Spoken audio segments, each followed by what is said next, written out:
வணக்கம். இந்திய நேரப்படி மதியம் 1:30 மணி செய்திகள். முதலில் ஜெம் தலைப்புச் செய்திகளை காணலாம். விசிக நடத்தும் மது ஒழிப்பு மாநாடு, அதிமுகவிற்கு அழைப்பு விடுத்தார் தொல் திருமாவளவன். தேர்தல் நியாயமாக நடந்திருந்தால் பாஜக 240 தொகுதிகளில் கூட வெற்றி பெற்றிருக்காது, ராகுல் காந்தி விமர்சனம். சிவகங்கையில் முதலமைச்சர் கோப்பை விளையாட்டுப் போட்டிகள் இன்று தொடங்கி வைத்தார் அமைச்சர் உதயநிதி ஸ்டாலின். கல்விக்காக மத்திய அரசு நிறுத்தி வைத்துள்ள நிதியை மீண்டும் போராடி பெறுவோம், அமைச்சர் அன்பில் மகேஷ் பேட்டி. தமிழ்நாடு வணிகர் சங்க பேரவைத் தலைவர் தா வெள்ளையன் உடல்நிலை கவலைக்கிடம், தனியார் மருத்துவமனை அறிவிப்பு. தெற்கு காசா பகுதியில் இஸ்ரேல் ராணுவம் தாக்குதல், பெண்கள் குழந்தைகள் உட்பட 40 பேர் பலி. தமிழகத்தில் இன்று முதல் 6 நாட்களுக்கு மழைக்கு வாய்ப்பு, சென்னை வானிலை ஆய்வு மையம் தகவல். இனி விரிவான செய்திகளை காணலாம்.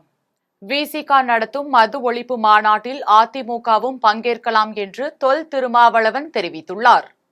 விடுதலை சிறுத்தைகள் கட்சியின் தலைவர் தொல் திருமாவளவன் செய்தியாளர்களுக்கு பேட்டியளித்தார். அப்போது பேசிய அவர், விடுதலை சிறுத்தைகள் கட்சியின் மது ஒழிப்பு மாநாடு வரும் அக்டோபர் 2ஆம் தேதி கள்ளக்குறிச்சியில் நடைபெற உள்ளதாக, இந்த மாநாட்டில் அதிமுகவும் பங்கேற்கலாம் என்றும், மக்கள் பிரச்சினைக்காக சாதிய மதவாத சக்திகள் தவிர பிற எந்த சக்திகளோடும் இணைவோம் என்ற அவர், தமிழ்நாட்டில் மது கடைகளை மூட அரசு முன்வர வேண்டும் என்றார். சிவகங்கையில் முதலமைச்சர் கோப்பை விளையாட்டுப் போட்டிகளை அமைச்சர் உதயநிதி ஸ்டாலின் தொடங்கி வைத்தார். ஆண்டுதோறும் நடைபெறும் முதலமைச்சர் கோப்பைக்கான விளையாட்டுப் போட்டிகள் இந்த மாதம் மற்றும் அடுத்த மாதம் நடைபெற உள்ளது. 37 கோடி ரூபாய் மொத்த பரிசு தொகை கொண்ட இந்த விளையாட்டுப் போட்டிகளில் பல்வேறு வயது பிரிவினருக்கும் பல்வேறு விளையாட்டுப் போட்டிகள் நடைபெற உள்ளன. இதில் பள்ளிகளுக்கு இடையிலான விளையாட்டுப் போட்டிகள் இன்று சிவகங்கையில் தொடங்கின. இதனை இளைஞர் நலன் மற்றும் விளையாட்டுத்துறை அமைச்சர் உதயநிதி ஸ்டாலின் தொடங்கி வைத்தார். இன்று முதல் 10 நாட்கள் சிவகங்கை மாவட்ட விளையாட்டு மைதானத்தில் போட்டிகள் நடைபெறுகின்றன. சிவகங்கையில் சுற்றுவட்டாரத்தில் இருந்து சுமார் 50 பள்ளிகளில் இருந்து மாணவர்கள் கலந்து கொள்கின்றனர். 10 நாட்கள் விளையாட்டுப் போட்டிகள் முடிந்து இதில் வெற்றி பெறும் மாணவர்கள் அடுத்து சென்னையில் நடைபெறும் இறுதிப் போட்டியில் பங்கேற்க உள்ளனர் என்பது குறிப்பிடத்தக்கது. கோவையில் நவீன கட்டுமான அம்சங்களுடன் கலைஞர் நூலகம் அமைப்பதற்கான ஒப்பந்த புள்ளியை பொதுப்பணித்துறை வெளியிட்டுள்ளது. மதுரையில் கட்டப்பட்ட கலைஞர் நூற்றாண்டு நூலகத்தை தொடர்ந்து திருச்சி மற்றும் கோவையில் நவீன கட்டுமான அம்சங்களுடன் கலைஞர் நூலகம் அமைக்கப்படும் என்று முதலமைச்சர் மு க ஸ்டாலின் அறிவித்திருந்தார். அதன்படி கோவை காந்தி நகர் பேருந்து பணிமனை எதிரில் இடம் தேர்வு செய்யப்பட்டு கட்டுமான பணிகளை துரிதப்படுத்த IAS அதிகாரிகள் நியமிக்கப்பட்டுள்ளனர். இதைத் தொடர்ந்து கட்டுமான பணிகளுக்கான ஒப்பந்த புள்ளியை பொதுப்பணித்துறை வெளியிட்டுள்ள நிலையில், விருப்பமுள்ள நிறுவனங்கள் அக்டோபர் 16ஆம் தேதி மாலை 3 மணிக்குள் விண்ணப்பங்களை சமர்ப்பிக்குமாறு அறிவிப்பு வெளியாகி உள்ளது. இங்கு உலகத்தரம் வாய்ந்த நூல்கள், பத்திரிகைகள், இதழ்கள் இடம்பெறும் வகையில் நூலகம் அமைக்கப்பட உள்ளதாக தகவல்கள் வெளியாகி உள்ளது. தேர்தல் நியாயமாக நடந்திருந்தால் பாஜக 240 தொகுதிகளில் கூட வெற்றி பெற்றிருக்காது என்று ராகுல் காந்தி கூறியுள்ளார். மக்களவை எதிர்க்கட்சித் தலைவர் ராகுல் காந்தி 3 நாள் பயணமாக அமெரிக்கா சென்றுள்ளார். அமெரிக்கா சென்ற அவருக்கு உற்சாக வரவேற்பு அளிக்கப்பட்டது. அமெரிக்காவின் வாஷிங்டனில் உள்ள ஜார்ஜ் டவுன் பல்கலைக்கழக மாணவர்களுடனான கலந்துரையாடல் நிகழ்ச்சியில் பேசிய ராகுல் காந்தி, சாதிவாரி கணக்கெடுப்பு விவகாரம் என்பது மிகப்பெரிய விவகாரமும் அடிப்படை கேள்வியாக உள்ளதாக தெரிவித்தார்.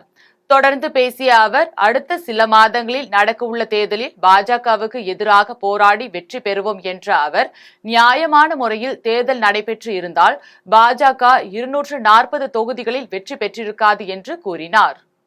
பாலஸ்தீனத்தின் தெற்கு காசா பகுதியில் இருந்த முகாம் மீது இஸ்ரேல் ராணுவம் நடத்திய தாக்குதலில் 40 பேர் பலியாகி உள்ளனர். இஸ்ரேல் பாலஸ்தீன் இடையே போர் நடைபெற்று வரும் நிலையில் தெற்கு காசாவில் உள்ள கான் யூனுஸ் நகர் அல்-மவாசி பகுதியில் பாலஸ்தீனியர்கள் தங்கியிருந்த முகாம் மீது இஸ்ரேல் ராணுவம் குண்டுகளை வீசி தாக்குதல் நடத்தியது. இதில் பெண்கள், குழந்தைகள் உள்பட 40 பேர் பலியாகி உள்ள நிலையில் 60 பேர் காயமடைந்துள்ளதாக தகவல்கள் வெளியாகி உள்ளது. மனிதாபிமான பகுதி என்று அறிவிக்கப்பட்ட முகாமில் இஸ்ரேல் தாக்குதல் நடத்தியதாக குற்றம் சாட்டப்பட்டு எழுந்த நிலையில் அங்கு ஹமாஸ் அமைப்பினர் பதுங்கி இருந்ததாகவும் அவர்களை குறிவைத்தே இந்த தாக்குதல் நடைபெற்றதாகவும் இஸ்ரேல் தரப்பு தெரிவித்துள்ளது. கல்விக்காக மத்திய அரசு நிறுத்தி வைத்துள்ள நிதியை மீண்டும் போராடி பெறுவோம் என்று அமைச்சர் அன்பில் மகேஷ் தெரிவித்துள்ளார். இது குறித்து செய்தியாளர்களிடம் பேசிய அமைச்சர் அன்பில் மகேஷ், மத்திய அரசு நிதி வழங்காததை பற்றி பேசாமல் பாஜகவினர் மகாவிஷ்ணுவை பற்றி பேசுவதாகவும், கல்விக்காக மத்திய அரசு நிறுத்தி வைத்துள்ள நிதியை மீண்டும் போராடி பெறுவோம் என்று தெரிவித்துள்ளார். மேலும் பேசிய அவர், மணப்பாறையில் ஜாபில் நிறுவன தொழிற்சாலையில் அமைவதால் திண்டுக்கல் சுற்றுவட்டார மக்கள் பயன்பெறுவர் என்றும், மணப்பாறையில் ஜாபில் நிறுவனம் 2000 கோடி ரூபாய் முதலீடு செய்வதன் மூலம் 5000 பேருக்கு வேலை வாய்ப்பு கிடைக்கும் என்ற அவர், இதுவரை காஞ்சிபுரம், ஸ்ரீபெரும்புதூரில் செயல்பட்டு வந்த எலக்ட்ரானிக் தொழிற்சாலைகள் தற்போது திருச்சிக்கு வர உள்ளதாக அவர் தெரிவித்தார். நெல்லை அருகே வாஷிங் மெஷினில் போட்டு மூடி 3 வயது குழந்தையை படுகொலை செய்த பெண்ணை போலீசார் கைது செய்தனர். நெல்லை மாவட்டம் ராதாபுரம் அருகே ஆத்துக்குறிச்சி கீழத்தெருவை சேர்ந்தவர் விக்னேஷ் ரம்யா தம்பதி. இவர்களது 3 வயது ஆண் குழந்தை சஞ்சய் அங்கன்வாடியில் பயின்று வந்தான். இவர்களின் எதிர் வீட்டில் வசிப்பவர் தங்கம்மாள். இந்த 2 குடும்பத்தினருக்கும் இடையே ஏற்கனவே தகராறுகள் இருந்து வந்ததாக கூறப்படுகிறது. இந்நிலையில் சஞ்சய் வீட்டின் வெளியே விளையாடிக் கொண்டிருந்த நிலையில் காணாமல் போனதாக பெற்றோர் ராதாபுரம் போலீஸ் நிலையத்தில் புகார் அளித்தனர். அதன் பேரில் போலீசார் தங்கம்மாள் வீட்டிற்குள் நுழைந்தனர். அதை அறிந்த அவர் தனது வீட்டின் பின்பக்கமாக தப்பி ஓடினார். இதையடுத்து அவரை பிடித்து போலீசார் விசாரணை நடத்தியதில் குழந்தையை வாஷிங் மெஷினில் போட்டு வைத்திருப்பதாக அவர் தெரிவித்தார். இதனால் அதிர்ச்சி அடைந்த போலீசார் வாஷிங் மெஷினில் திறந்து பார்த்தபோது அதில் சாக்கு மூட்டையில் கட்டியிருந்த குழந்தையின் சடலத்தை மீட்டு பிரேத பரிசோதனைக்காக அனுப்பி வைத்து அவரை கைது செய்து போலீசார் விசாரணை மேற்கொண்டு வருகின்றனர். தொழிற்சாலைகளில் தனியார் மூலமாக பணிக்கு ஊழியர்களை தேர்வு செய்யும் பொழுது SC ST பிரிவினருக்கு முக்கியத்துவம் வழங்க வேண்டும் என தொல் திருமாவளவன் வேண்டுகோள் விடுத்துள்ளார். திருச்சி மாவட்டம் திருவெரும்பூர் அடுத்துள்ள ஹை எனர்ஜி ப்ராஜெக்ட் ஃபேக்டரி தொழிற்சாலையில் இந்திய ராணுவத்திற்கு பயன்படுத்தப்படும் உபகரணங்கள் தயாரிக்கும் பணிகளை விடுதலை கட்சித் தலைவர் தொல் திருமாவளவன் பார்வையிட்டார். அப்போது அம்பேத்கர் தொழிற்சங்கத்தின் தலைவர் பாண்டியன் தலைமையில் தொழிற்சாலை நுழைவு வாயிலில் உள்ள அம்பேத்கர் புகைப்படத்திற்கு மாலை அணிவித்து தொழிற்சங்கத்தின் 11ஆம் ஆண்டு துவக்க விழா கல்வெட்டை திறந்து வைத்து தொழிற்சங்க கொடியை ஏற்றி வைத்தார். மேலும் தனியார் மூலமாக பணிக்கு ஊழியர்களை தேர்வு செய்யும் பொழுது SC ST பிரிவினருக்கு முக்கியத்துவம் வழங்க வேண்டும் என்றும், மற்ற தொழிற்சங்கங்களுக்கு கொடுக்கும் முக்கியத்துவத்தை அம்பேத்கர் தொழிலாளர் சங்கத்திற்கும் கொடுக்கப்பட வேண்டும் என்றும் கேட்டுக்கொண்டார். தமிழகம் திரும்பியவுடன் முதலமைச்சர் வெள்ளை அறிக்கை வெளியிட வேண்டும் என்று பிரேமலதா விஜயகாந்த் தெரிவித்துள்ளார். சென்னை மதுரவாயல் கிருஷ்ணா நகரில் நடைபெற்ற விநாயகர் சதுர்த்தி பூஜையில் தேமுதிக செயலாளர் பிரேமலதா விஜயகாந்த் சிறப்பு விருந்தினராக கலந்து கொண்டார். அப்போது செய்தியாளர்களை சந்தித்த அவர், விஜய் கட்சியால் திராவிட கட்சிகளின் வாக்குகள் சிதறுகிறதா இல்லையா என்று வரும் 2026ஆம் ஆண்டு தேர்தலில்தான் தெரியும் என்றும், முதலமைச்சர் மு.க.ஸ்டாலின் அமெரிக்கா சென்றிருப்பது சிகிச்சைக்காகவா அல்லது முதலீடுகளை ஈர்க்கவா என்பதை அவர்தான் தெளிவுபடுத்த வேண்டும் என்றும் கூறினார். அதேபோல் அவர் தமிழகம் திரும்பியவுடன் வெள்ளை அறிக்கை வெளியிட வேண்டும் என்று பிரேமலதா விஜயகாந்த் தெரிவித்துள்ளார். மேலும் அவர் பேசுகையில், இன்னைக்கு விநாயகர் சதுர்த்திக்காக இவர் எங்க வீட்டில் பல ஆண்டு காலமாக பூஜை செய்கிற குருக்கள், அவர் அழைப்பின் பேரில் இன்னைக்கு நான் விநாயகர் சதுர்த்தி விழாவில் கலந்துக்கிறதுக்கு வந்திருக்கேன். தெரியலீங்க, எலெக்ஷன் வரட்டும், எல்லாமே நம்ம இப்பயே சொல்லிட்டா எப்படி, இன்னும் கட்சி ஆரம்பிக்கணும், மாநாடு, நிறைய விஷயம் இருக்கு. அதனால சிதறதா இல்லை சிதறலையான்றது 2026 தேர்தல் முடிவுகள் தான் சொல்லும். நான் முதலே அது சொல்லிட்டேன். ஹாப்பி பார்ன் வேஜ்னு சொல்லியிருக்கேன். பத்திரமா போயிட்டு நல்லபடியாக வரட்டும். அது சிகிச்சைக்கு போயிருக்காரா இல்லை முதலீடுகளை ஈர்க்க போயிருக்காரா அப்படிங்கிறது ஒரு வெள்ளை அறிக்கையாக அவர் திரும்பி வந்த பிறகு சொல்லணும். ஏன்னா ஆல்ரெடி துபாய்க்கு போயிருக்காரு, சிங்கப்பூர் போனார், எத்தனை ஃபேக்ட்ரி இங்கே வந்துச்சு, எத்தனை இளைஞர்களுக்கு வேலை வாய்ப்பு கிடைச்சிருக்குன்றதெல்லாம் கேள்வி மக்கள் கேட்குறாங்க.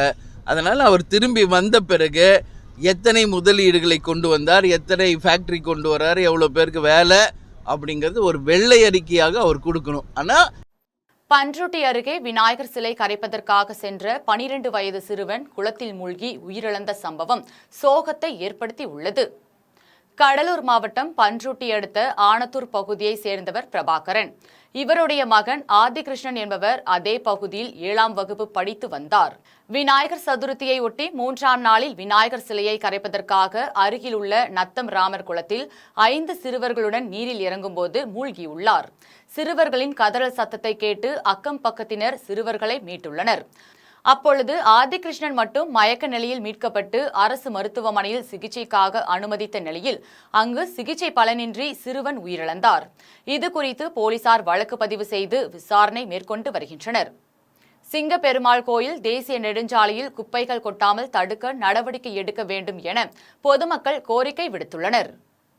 சென்னை திருச்சி தேசிய நெடுஞ்சாலையில் சிங்கப்பெருமாள் கோவில் அமைந்துள்ளது. இந்த சாலையில் தினசரி ஏராளமான வாகனங்கள் பயணம் செய்கின்றன.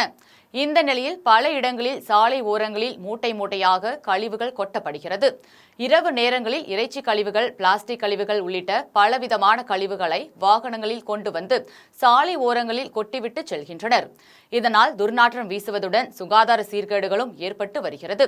போக்குவரத்து வழித்தடமாக உள்ள தேசிய நெடுஞ்சாலையில் குப்பைகள் கொட்டாமல் தடுக்க நெடுஞ்சாலைத்துறையினர் நடவடிக்கை எடுக்க வேண்டும் என பொதுமக்களும் வாகன ஓட்டிகளும் கோரிக்கை விடுத்துள்ளனர்.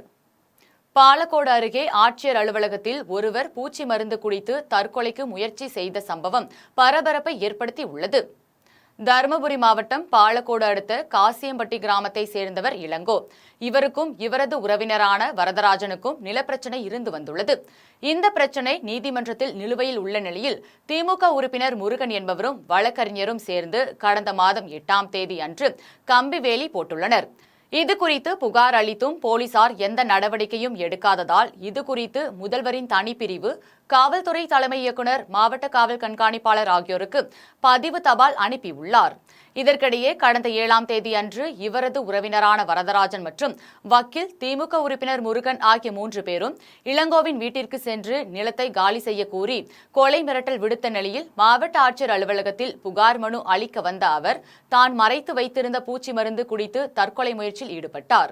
இதனையடுத்து அங்கு பாதுகாப்பில் இருந்த போலீசார் அவரை மீட்டு அரசு மருத்துவமனைக்கு சிகிச்சைக்காக அனுப்பி வைத்தனர். பின்னர் இது குறித்து வழக்கு பதிவு செய்து விசாரித்து வருகின்றனர். உதயநிதி ஸ்டாலினை துணை முதலமைச்சராக அறிவிக்க கோரி பொள்ளாச்சி நகர திமுக சார்பில் நடைபெற்ற உறுப்பினர் கூட்டத்தில் தீர்மானம் நிறைவேற்றப்பட்டது. பொள்ளாச்சி நகர திமுக சார்பில் பொது உறுப்பினர்கள் கூட்டம் தனியார் திருமண மண்டபத்தில் நடைபெற்றது. நகர செயலாளர் நவநீத கிருஷ்ணன் தலைமையில் நடைபெற்ற கூட்டத்தில் பாராளுமன்ற உறுப்பினர் ஈஸ்வரன் சாமி கலந்து கொண்டு பேசினார். அப்போது கடந்த நாடாளுமன்ற தேர்தலில் 40 தொகுதியில் வெற்றி பெற செய்த விளையாட்டுத்துறை அமைச்சர் உதயநிதி ஸ்டாலினை துணை முதலமைச்சராக அறிவிக்க வேண்டும் என்று தீர்மானம் நிறைவேற்றப்பட்டது.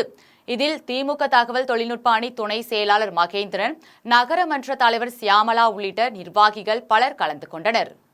விருத்தாச்சலம் அருகே தரமற்ற முறையில் அமைத்த சாலையை மீண்டும் புதுப்பித்து தர வேண்டும் என அப்பகுதி மக்கள் கோரிக்கை விடுத்துள்ளனர். கடலூர் மாவட்டம் விருத்தாச்சலம் அடுத்த பழையப்பட்டினம் ஊராட்சியில் சாலை விரிவாக்க பணி நடைபெற்று வருகிறது. சுமார் 50 லட்சம் ரூபாய் மதிப்பில் உருவாகும் சாலை தரமற்ற முறையில் இருப்பதாக அப்பகுதி மக்கள் குற்றம் சாட்டுகின்றனர். மேலும் ஏரி மற்றும் குளம் அருகில் நடைபெற்று வரும் சாலை பணிகளில் எந்தவொரு பாதுகாப்பும் இல்லை எனவும், குளக்கரையில் உள்ள தடுப்பு சுவரை வலுப்படுத்தாமல் அருகாமையில் சாலை அமைப்பதாகவும் குற்றச்சாட்டு எழுந்துள்ளது. இதனால் மாட்டுவண்டி மற்றும் டிராக்டர் ஓட்டி செல்லும் போது விபத்துகள் ஏற்படுவதாகவும், இதனை தடுக்கும் விதமாக மீண்டும் சாலையை ஆய்வு செய்து தரமான சாலை அமைத்து தர வேண்டும் என அப்பகுதி மக்கள் கோரிக்கை விடுத்துள்ளனர். குடியாத்தத்தில் கிராம நிர்வாக அலுவலர்கள் கருப்பு பேட்ஜ் அணிந்து ஆர்ப்பாட்டத்தில் ஈடுபட்டனர். குடியாத்தம் வட்டாட்சியர் அலுவலகம் எதிரே கிராம நிர்வாக அலுவலர்கள் கருப்பு பேட்ஜ் அணிந்து ஆர்ப்பாட்டத்தில் ஈடுபட்டனர். இதில் கடந்த ஆண்டு டிஜிட்டல் கிராப் சர்வே பணிக்கான உபகரணங்கள் மற்றும் மதிப்பூதியம் வழங்க கோரியும், பிற மாநிலங்களில் இப்பணிக்கு செய்து தரப்பட்டுள்ள வசதிகளை ஏற்படுத்தி தரக்கோரியும் ஆர்ப்பாட்டம் நடைபெற்றது. வட்ட தலைவர் செந்தில் தலைமையில் நடைபெற்ற ஆர்ப்பாட்டத்தில் கோட்ட செயலர் வெங்கடாச்சலபதி கலந்து கொண்டு கோரிக்கைகளை வலியுறுத்தி பேசினார். இதில் செயலர் சசிகுமார், பொருளாளர் காந்தி, வட்ட துணைத் தலைவர் பெரியசாமி, சத்யதேவி உள்ளிட்டோர் கலந்து கொண்டனர். மாமல்லபுரத்தில் கடல் அலையில் சிக்கிய 2 இளைஞர்கள் உயிருடன் மீட்கப்பட்டனர். செங்கல்பட்டு மாவட்டம் மாமல்லபுரம் பகுதிக்கு ஆந்திர மாநிலத்தை சேர்ந்த ஒரு குடும்பத்தினர் விடுமுறை நாட்களில் சுற்றுலா பயணம் மேற்கொண்டனர். அப்போது 5 ரதம், வெண்ணெய், திரட்டுப்பாறை உள்ளிட்ட சுற்றுலா தலங்களை கண்டு ரசித்துவிட்டு பின்னர் கடலில் குளிக்க சென்றபோது 2 இளைஞர்கள் மட்டும் அலையில் சிக்கி உயிருக்கு போராடினர்.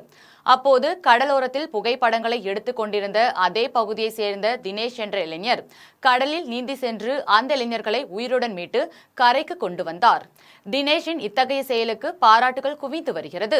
வேளச்சேரியில் திமுக செயல் வீரர்கள் கூட்டம் நடைபெற்றது. சென்னை அடுத்த வேளச்சேரியில் திமுக செயல் வீரர்கள் கூட்டமானது 176வது வட்ட செயலாளர் முருகவேல் தலைமையில் நடைபெற்றது. இதில் சட்டமன்ற உறுப்பினர் அசன் மௌலானா கலந்து கொண்டு வரும் 2026ஆம் ஆண்டு தேர்தலில் வெற்றி பெறுவது குறித்து ஆலோசனைகளை நிர்வாகிகளிடம் விளக்கி கூறினார். இந்த கூட்டத்தில் தேர்தல் மேற்பார்வையாளராக பாலவாக்கம் விஸ்வநாதன் மற்றும் மாமன்ற உறுப்பினர் ஆனந்தன் உள்ளிட்ட பலர் கலந்து கொண்டனர். திண்டுக்கல் அருகே கோட்டை பெரிய பகவதி அம்மன் கோவிலில் கும்பாபிஷேக விழா வெகு விமரிசையாக நடைபெற்றது. திண்டுக்கல் மாவட்டம் செம்பட்டி அடுத்த சித்தையன்கோட்டை பேரூராட்சிக்கு உட்பட்ட சேடப்பட்டியில் கோட்டை பெரிய பகவதி அம்மன் திருக்கோவில் அமைந்துள்ளது. இந்த கோவிலில் குடமுழுக்கு விழாவையொட்டி காலை கணபதி ஹோமம், சுதர்சன ஹோமம், மகாலட்சுமி ஹோமம் உள்ளிட்ட சிறப்பு வழிபாடுகள் நடைபெற்றது. தொடர்ந்து முதல் கால யாக பூஜை, இரண்டாம் கால யாக பூஜைகள் நடைபெற்றது. பின்னர் புனித நதிகளில் இருந்து புனித நீர் ஊர்வலமாக கொண்டு வரப்பட்டு வேத மந்திரங்கள் முழங்க கோட்டை பெரிய பகவதி அம்மனுக்கு புனித நீர் ஊற்றி கும்பாபிஷேகம் நடைபெற்றது. இதில் திரளான பக்தர்கள் கலந்து கொண்டு சுவாமி தரிசனம் செய்தனர். தமிழகத்தின் பல்வேறு பகுதிகளில் நடைபெற்ற விநாயகர் சிலை கரைப்பு ஊர்வலத்தை சிறிய தொகுப்புகளாக காணலாம். செங்கல்பட்டு, காஞ்சிபுரம் மாவட்ட பகுதிகளில் விநாயகர் சதுர்த்தியை ஒட்டி இந்து முன்னணி உள்ளிட்ட இந்து அமைப்பினர் பொது இடங்களில் விநாயகர் சிலைகள் பிரதிஷ்டை செய்து வழிபட்டனர். தொடர்ந்து 3ஆம் நாளில் விநாயகர் சிலைகளை மாமல்லபுரம் கடலில் கரைத்தனர். இதில் அசம்பாவிதம் ஏற்படாமல் இருக்க காவல்துறையினர் மற்றும் மீட்புத்துறையினர் பாதுகாப்பு பணியில் ஈடுபட்டனர். வேலூர் மாவட்டம் குடியாத்தம் புவனேஸ்வரிப்பேட்டை பகுதியில் விநாயகர் சதுர்த்தி விழாவையொட்டி பெண்களின் 108 பால்குட ஊர்வலம் நடைபெற்றது. பெண்கள் விரதம் இருந்து செவ்வாடை அணிந்து தலையில் பால் குடங்களை ஏந்தியவாறு சென்றனர். அப்போது மேளதாளங்கள் மற்றும் நாதஸ்வரங்கள் முழங்க பால்குட ஊர்வலம் நடைபெற்றது. பின்னர் சித்தி விநாயகர் கோவிலில் விநாயகருக்கு பால் அபிஷேகம் செய்யப்பட்டு தீபாராதனை காண்பிக்கப்பட்டது. இதில் ஏராளமான பக்தர்கள் கலந்து கொண்டனர். செங்கல்பட்டு மாவட்டம் மறைமலை நகரில் உள்ள சுயம்பு ஸ்ரீ செல்வ கணபதி ஆலயத்தின் 19ஆம் ஆண்டு விநாயகர் சதுர்த்தி விழாவையொட்டி கோபூஜை, கணபதி ஹோமம், மகா அபிஷேகம் நடைபெற்றது. தொடர்ந்து ஸ்ரீ செல்வ விநாயகரின் திருவீதி உலா நடைபெற்றது. இதில் ஏராளமான பக்தர்கள் கலந்து கொண்டனர். திருப்பத்தூர் மாவட்டம் ஆம்பூரில் உள்ள சாமுண்டீஸ்வரி அம்மன் கோவிலில் திலகர் திடலில் வீர விக்னேஸ்வர விநாயகர் கமிட்டி சார்பில் விநாயகர் சிலை பிரதிஷ்டை செய்யப்பட்டது. இதில் பள்ளி மாணவர்களுக்கு போட்டிகள் நடத்தப்பட்டு வெற்றி பெற்றவர்களுக்கு பாடகர் வீரமணி ராஜு பரிசுகளை வழங்கினார். இதில் கோட்ட பொறுப்பாளர் தீனதயாளன், சீனிவாசன் உள்ளிட்ட பலர் கலந்து கொண்டனர். தேனி மாவட்டம் சின்னமனூரில் இந்து எழுச்சி முன்னணி மற்றும் இந்து முன்னணி சார்பில் சுமார் 200க்கும் மேற்பட்ட விநாயகர் சிலைகள் ஊர்வலமாக கொண்டு செல்லப்பட்டு முல்லையாற்றில் விநாயகர் சிலைகள் கரைக்கப்பட்டது. திருப்பூர் மாவட்டம் பல்லடத்தில் இந்து முன்னணி அமைப்பினர் சார்பில் அமைக்கப்பட்ட 40க்கும் மேற்பட்ட விநாயகர் சிலைகள் காவல்துறையினர் பாதுகாப்பில் ஊர்வலமாக கொண்டு செல்லப்பட்டது. அப்போது பட்டாசுகள் வெடித்தும் மேளதாளங்கள் முழங்க பொங்கலூர் BAP வாய்க்காலில் விநாயகர் சிலை கரைக்கப்பட்டது. சென்னை வடிவேல் முதலி தெரு பெரம்பூரில் விநாயகர் சதுர்த்தியை ஒட்டி பாதிமுகம் விநாயகரும் பாதிமுகம் ஆஞ்சநேயரும் இணைந்தபடி தத்ரூபமாக வடிவமைத்து விநாயகரை வழிபட்டனர். மேலும் பெரம்பூர் குழு நண்பர்கள் சார்பாக கலை நிகழ்ச்சிகள் நடைபெற்றது. திருப்பத்தூர் மாவட்டம் வாணியம்பாடி திகுவாபாளையம் இளைஞர்கள் சார்பில் விநாயகர் சிலை வைக்கப்பட்டது. பின்னர் விநாயகர் சிலையை முக்கிய வீதிகளின் வழியாக ஊர்வலமாக கொண்டு செல்லப்பட்டு அப்பகுதியில் உள்ள ஏரியில் சிலை கரைக்கப்பட்டது. இனி வருவது வானிலை செய்திகள்.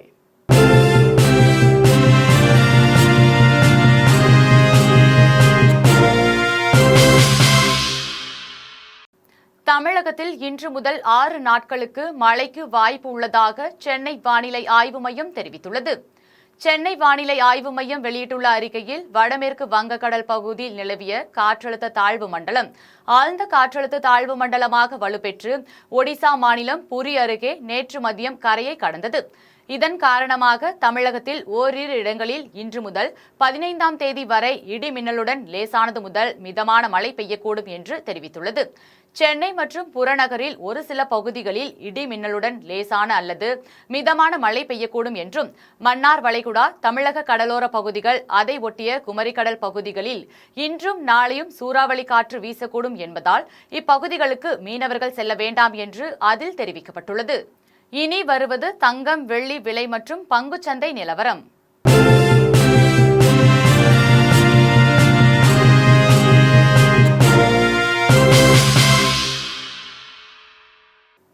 சென்னையில் இன்று ஆபரண தங்கத்தின் விலை 1 சவரன் 53,416 ரூபாய்க்கு விற்பனை செய்யப்படுகிறது.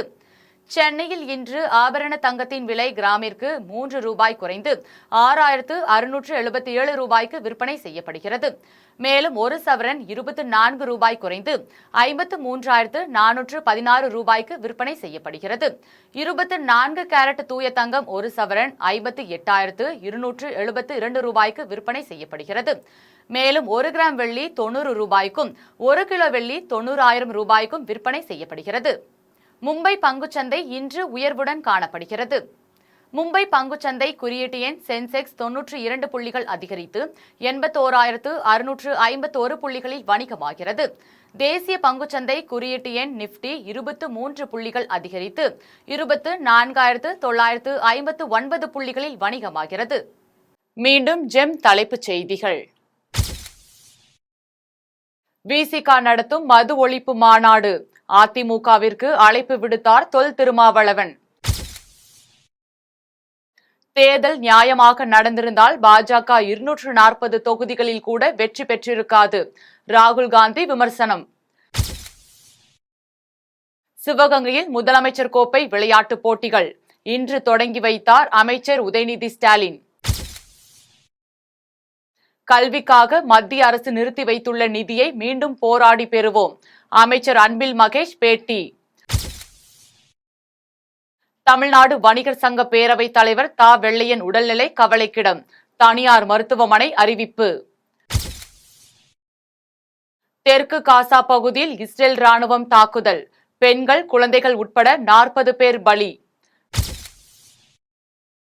தமிழகத்தில் இன்று முதல் 6 நாட்களுக்கு மழைக்கு வாய்ப்பு, சென்னை வானிலை ஆய்வு மையம் தகவல். இத்துடன் ஜெம் செய்திகள் நிறைவடைகின்றன. மீண்டும் ஜெம் செய்திகள் இரவு 8:30 மணிக்கு. உடனுக்குடன் செய்திகளை காண gemlive.tv என்ற இணையதளத்தில் இணைந்திருங்கள். நன்றி, வணக்கம்.